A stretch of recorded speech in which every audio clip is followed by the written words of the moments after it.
Tony and Carmine Rosado are out? Out for good. Took what they had, started their own gangs. Took what we had. It's Hyman Roth in Florida. He's backing up those sons of bitches. The Rosados never had the Corleone. And now what? They're taking over, taking hostages. Not without help. Not without Roth. Frank, Hyman Roth isn't a part of this. Mikey's right, Frank. The Rosado brothers always been angry. Ever since Clemenza died? No.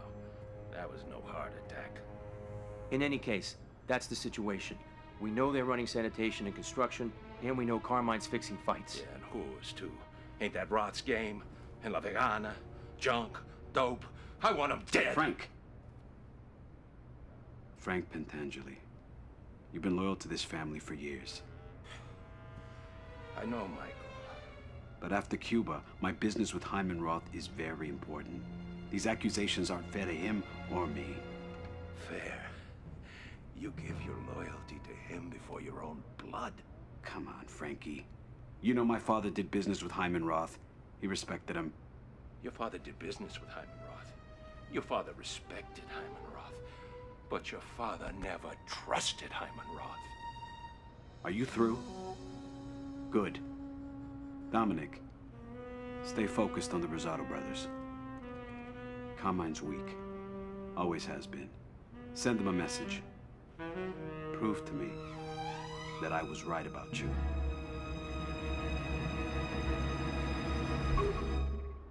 The Godfather 2 was released on April 7th in 2009 on Windows, PlayStation 3, and Xbox 360. The game was developed by EA Redwood Shores and published by Electronic Arts. The review is based on the PlayStation 3 version, and the footage being seen was captured on an Elgato that captures footage at 60 frames per second, which does not represent the actual experience. The Godfather 2 is a third-person action shooter game with RPG elements. The game was released in 2009 and hasn't met my statute of limitations. However, the movie has, and the game is based on the movie. So if you have yet to see the sequel or are worried about being spoiled about either the movie or the game, this is your warning. The Godfather 2 begins with a bang, literally. New Year's Day, fireworks being shot into the air, disrupting the calm of the night. Unrelated to the fireworks, a cake is brought out to Hyman Roth, a great friend of the Corleone family. Surrounded by him are dons of different families, including Michael Corleone. Hyman Roth isn't your typical gangster. He doesn't have a family of his own, but rather a man of tranquility that makes money for everyone involved. He's just a businessman. Almost immediately, over the loudspeakers, the president of Cuba announces his resignation and his retreat from the capital. Michael, Fredo, the countdown's about to start. Aldo, is everything set for tomorrow's meeting? Of course, Michael. Don't worry about a thing. Señoras y señores, due to serious setbacks to our troops in Guantanamo and Santiago, my position in Cuba is untenable. I am resigning from office to avoid further bloodshed. Regresen a sus hogares. Abandonen sus carros en el hotel. Yo debo dejar la ciudad inmediatamente. I wish you all good luck. There's a plane waiting for us. Salud. Go. Salud. Don't make a big thing about it. Lead on. With the victory of the rebels, the entire country breaks into chaos. Knowing Michael Corleone has been a big financial supporter of the president, the rebels target him, and it's up to his brother Fredo, his right-hand man Aldo, and you to safely take him to the airport. After a tragic turn of events, Michael Corleone promotes you to Don in order to take care of the Corleone business in New York. You're in charge now, Dominic. Much like how the first game followed alongside the events of the first movie, the second game follows alongside the events of the second movie. Much of the criticisms I had about the first game is still a concern here. Unless you've seen the movie, which somehow has more development than a 12-hour-long game, the plot in this game moves ridiculously fast. Beginning of the game, where it goes from Hyman Roth's introduction to a party, to the rebels winning, to there being some big mob feud, they all happen in less than an hour. I understand that they needed a reason to get you into the game while also fit you into the Godfather storyline, but they could have done it with a lot more finesse and a lot more development. In theory, a sequel should build on what the first one did, whether it's to make the great even better, or just avoid making the same mistakes. The storyline of The Godfather 2 just repeated the same mistakes, if not made a bigger mistake in telling that story. In the first Godfather, your character Aldo was just involved in the big events that happened in the movie, but only in the background more often than not. In The Godfather 2, not only is the series of events changed for the game, but your character is more directly involved in all of the movie's big events. Whereas you help get the horse's head into Jack Woltz's bed in the first game, it works perfectly because they don't actually show what happened in that scene. All it does is just cut from Tom Hagen leaving the house, and then Jack wakes up to a horse head in his bed. They don't show how that horse head actually got into the bed. So, it worked out. In the second game, somehow you're put in a position to kill Fidel Castro? I mean, what? And there's this scene in the movie, and this is a spoiler, but Hyman Roth is killed by a hitman in the airport, and the hitman is then killed right after. For one reason or another, it's a powerful scene because someone sacrificed themselves to get at Hyman Roth. In the game, that scene is just trivialized by making you the assassin, and then rather than becoming this holy shit plot moment, it's completely cheated by afterwards going escape the cops. So in The Godfather 2, you play as Dominic, a man who works for Aldo.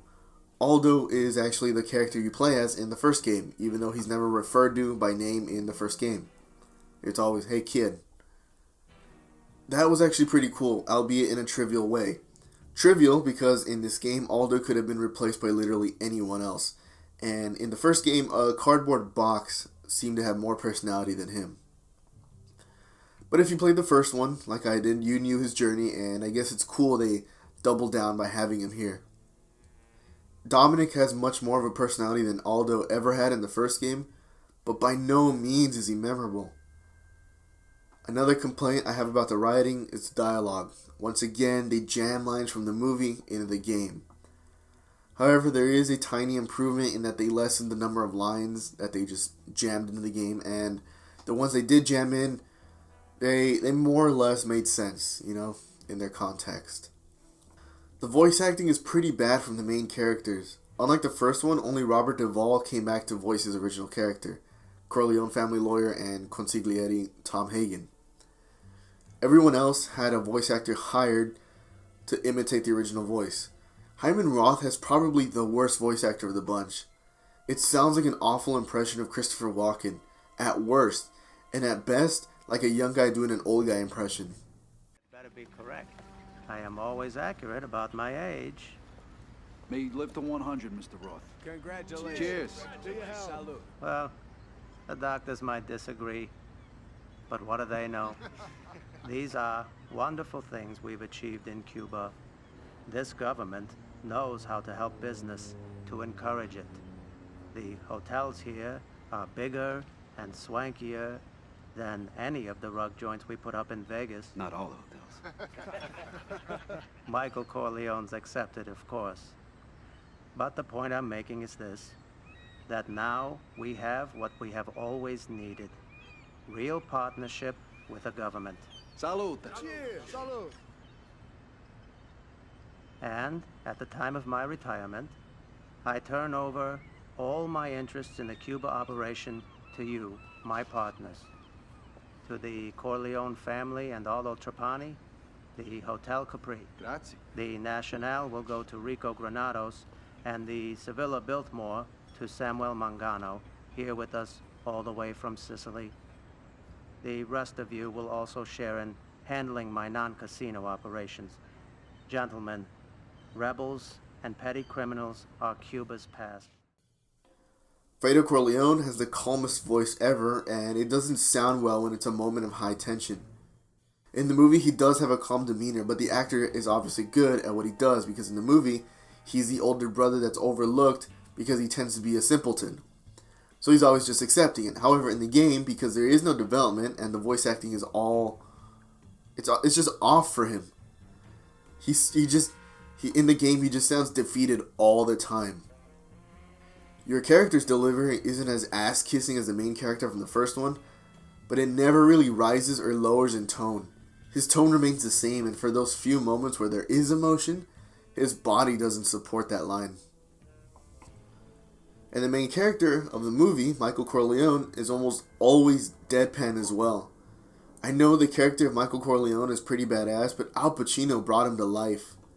I know it's wrong to say this in our constantly evolving media, where there's reboots and, recastings and all that, but Al Pacino made damn sure there will never be a better iteration of Michael Corleone.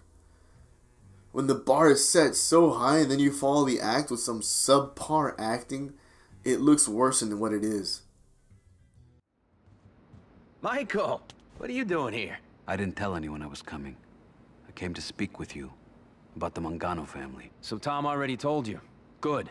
Then you know they're here, in Florida. Yes. And Dominic, this is good for us. Samuel Mangano has strong business connections in Sicily. He's a powerful boss, and I respect him. He's always been loyal to his friends. Well, does he have any friends here in America? Anyone he's allied with? I don't think so.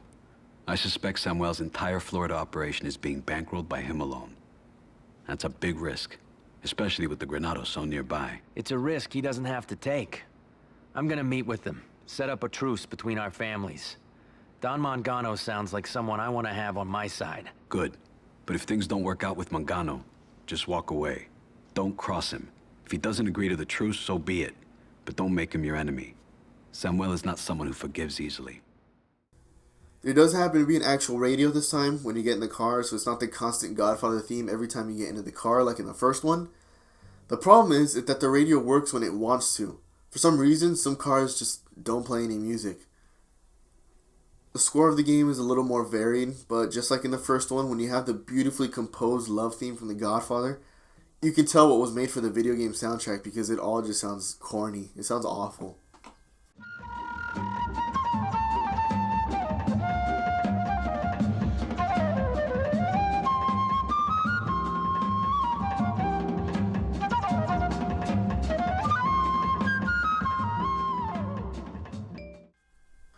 The visuals are a tiny improvement from the first one. The main characters from the movie, besides Michael Corleone, once again, look exactly the way they do in the movie.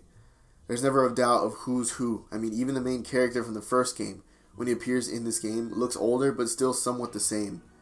Given that you didn't make him look like a horrible monster in the first one with all that customization. Also, Michael looks different from the first game. They didn't even keep his not Al Pacino look consistent. Now he just looks like an ugly Dustin Hoffman. The environments are detailed enough for you to tell them apart, but not enough to make you feel anything else. Wow, this is Florida. This is New York. Alright then. And that'll be as far as your thoughts go when you see the environments. They're not great. More or less, the businesses you take over they just look the same from one another too. You've been to 2 warehouses, you've been to all of them. You've been to 2 storefronts, you've been in all of them. Now, I read some reviews of this game, and apparently the loading in of all the assets of the world around you is considered pretty bad, and that's saying something.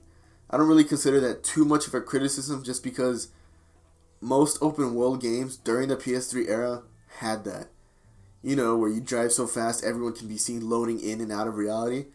However, for it to be such a constant complaint in reviews, I suppose it really was worse than the norm. Just like in the first one, what really differs from one another is the compounds of the main families. Each one is differently constructed, so each one is its own little adventure. It's not a crazy adventure because in all of them you have to go around the front and essentially just look for the back door, but at the very least they're all visually different from one another. The animations are weird. They reuse some of the extorting animations from the first one over again, and just in general, the way your character walks is just weird. I mean, who walks like that? Technically speaking, the loading times were fine. The frame rate would drop here and there, but not significantly. The screen tearing was pretty bad, but it never really got in the way of me playing. Alright, gameplay is probably the most positive I'll be about this game, and that is not saying much. For one, the driving somehow worsened in this game. The driving is a lot more stiff and difficult to control. Plus, if you happen to swerve around cars enough times in a short distance, you just completely lose control of your car. Also, the first one made it easy to traverse the open world with a car on every street. In this game, there will be moments that if you lose your car, you have no choice but to run to your next objective.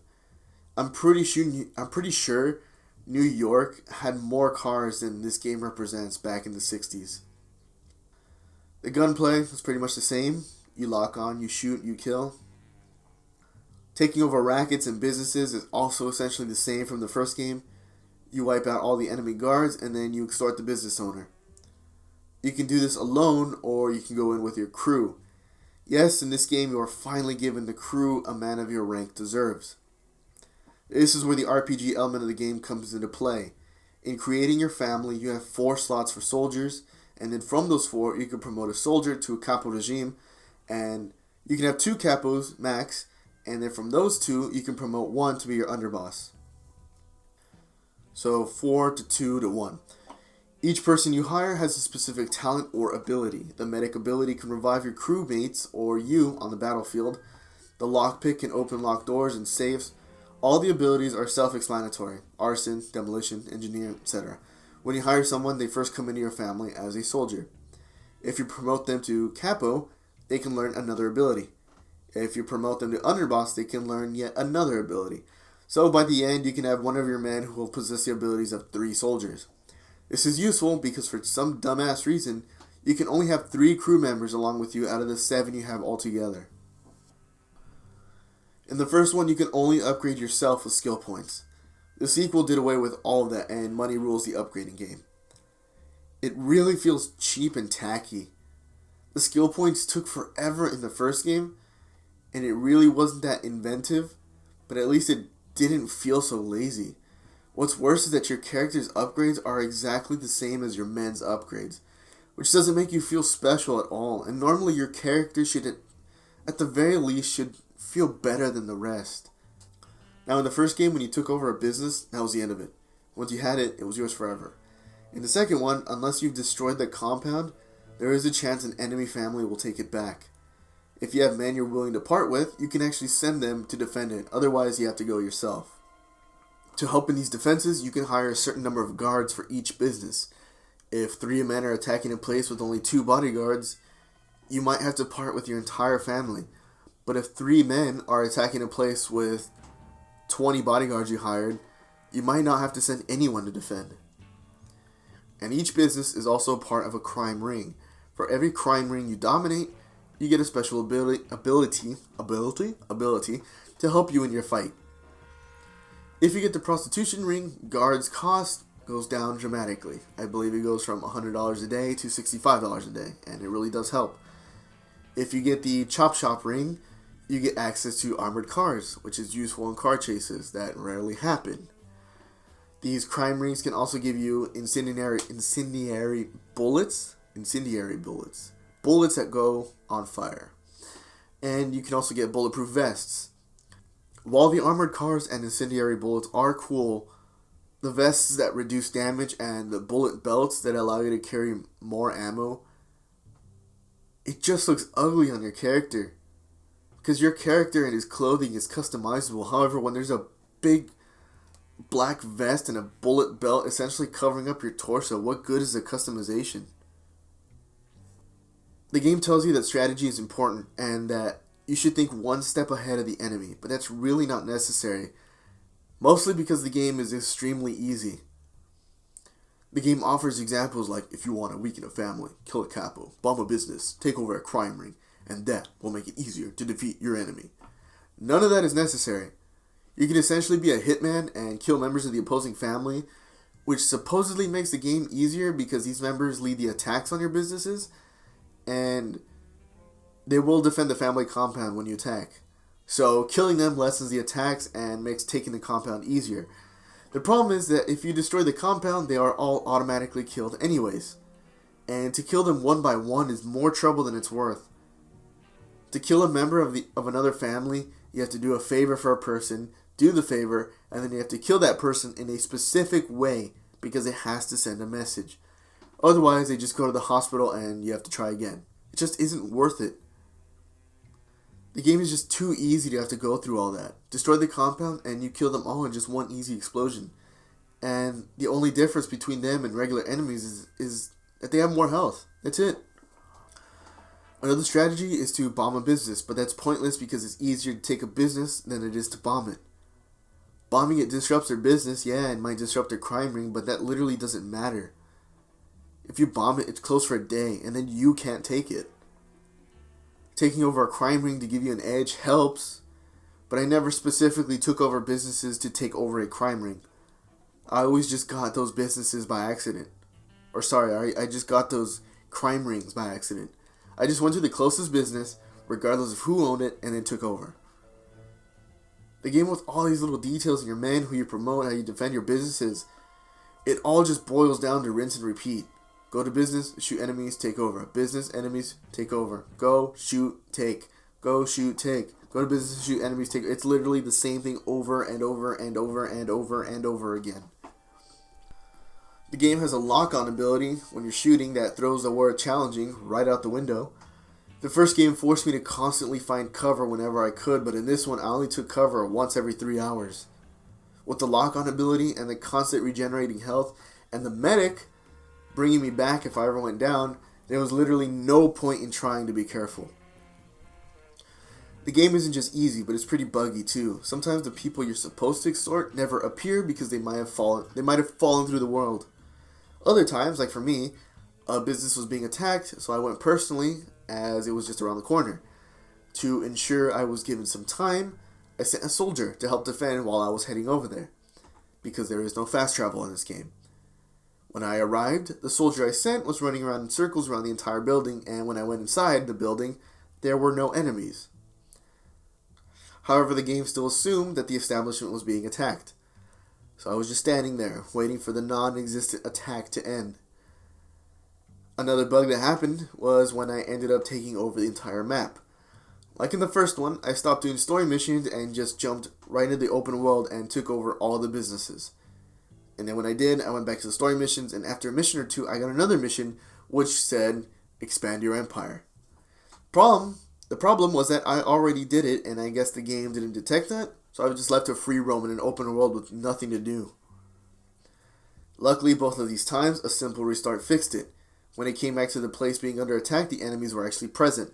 When I came back to the game where my objective was to expand my empire, it immediately changed to the next mission. Unlike the last game where you can only save at a safe house, in The Godfather 2, luckily you could save anywhere, and the autosave feature never really gave me a problem. I never loaded in a weird place or an awkward position. I also don't know where to put this, but the subtitles in this game were off multiple times. I assume this game was made by Americans, just because for one, consigliere is misspelled in the subtitles often, if not every time. One time, bienvenido is misspelled as well. They're tiny mistakes, but if you're going to have a game featuring Italian-American mafiosos going to a Spanish-speaking country, for the love of Christ, spell the few words not in English correctly. It just really irritated me because it shows that the game was just unpolished in general. I mean, it feels like Resident Evil 4, where the game plays magnificently, and then you see, Brigdy instead of Bridge. I'd let it slide because, hey, it happens. So long as the rest of the game is good, you have one little mistake like that, whatever. But, this game, it just really goes to show that it just really probably didn't care. Now, I really don't know how to word my final thoughts on The Godfather 2. The original wasn't all that great to begin with, and the second one seems to have made it worse somehow, but still keeping some of the good things and leaving them unchanged. Like, the story followed the movie. Cool. But put you in the spotlight rather than you working in the shadows. Uncool. The movie has some pretty kick-ass lines that really characterize people. Cool. But the game just jams those cool lines, hoping to have the same effect, uncool. The gameplay is generally the same for the first one, to take over businesses. Cool. But now it's just so easy that it's just a chore. Uncool. The second stopped using the theme so much. Cool. But the score is still cheap compared to it. So uncool. Your character sounds less of a kiss ass in this one. Cool. But everyone else sounds awful. Uncool. You know what? Never mind. I got it. The game represents one step forward, two steps back. That's what it is. I originally felt like giving up while I was playing this just because it was really hard to care about literally anything in this game. I beat this game back when it first came out, like the first Godfather, but then, over time I sold it, and until recently, after watching the first Godfather, I bought it again, along with the first game.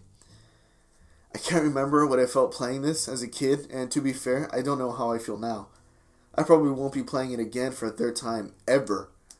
But I can't say it's the worst game of all time. I don't know how or what a third game would have been based off of. But if this was how they were treating a sequel to a somewhat decent game, I'm afraid to think of how much a piece of shit the third one would have been. And that's saying something. If they somehow found a way to make two amazing storylines into mediocrity, imagine what they would have done to the weakest storyline out of all three movies. If you love the second movie, don't bother ruining it for yourself by playing this game. If you like the first Godfather game, stick with that one, because this is essentially a downgrade. Because at least in the first one you could say, well, it was a simple game. You can't say the same about this one. If anything, if you haven't seen the movie and you played this game, or you like the story of this one, you're doing yourself a disservice by not watching the second movie. Please watch that second movie. It blows whatever this is out of the water. Now, I bought this game used for $20, which is far more than what it's worth. And I don't understand how this game and the original Godfather games are so damn expensive, because they did not age well at all. Anyways, from me, The Godfather 2 gets a 3. Not good. Out of 10. I'm leaving for Vegas soon, so I'll be brief. Do you understand what I'm saying? Of course. My family will always support you. Good. All of them, Dominic. Every family, every racket, every made man. And Henry Mitchell, too. He's probably a bigger threat than you realize. No. I know how dangerous he can be. Okay, Michael. Leave it to me. Thank you. This is a critical moment for you and for your family. What you do now will make history.